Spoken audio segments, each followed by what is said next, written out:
When Revan activated the mass shadow generator, it didn't just pull ships out of orbit and smash them into the ground.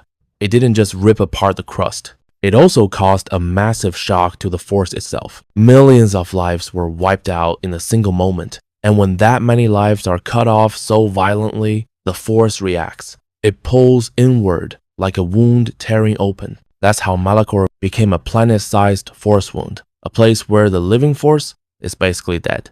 The world wasn't just destroyed physically, it was destroyed spiritually.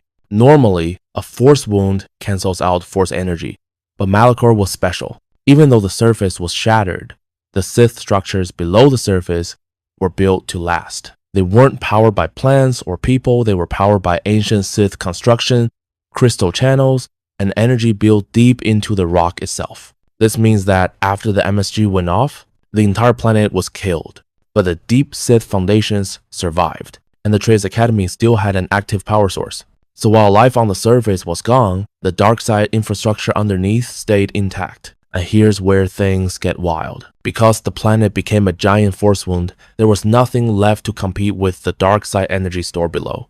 No natural energy flow, no living Force, no balance. So the dark side didn't weaken. It intensified. The wound acted like a vacuum, and all the remaining dark side power funneled straight into it.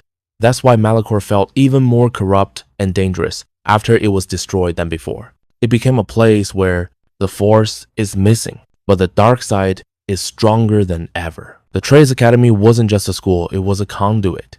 Its deepest levels were designed by the Sith to survive almost anything. The MSG tore the planet apart, but those lower structures were built miles underground and reinforced by dark side energy channels. So instead of collapsing, Trace became the last surviving heart of Malachor.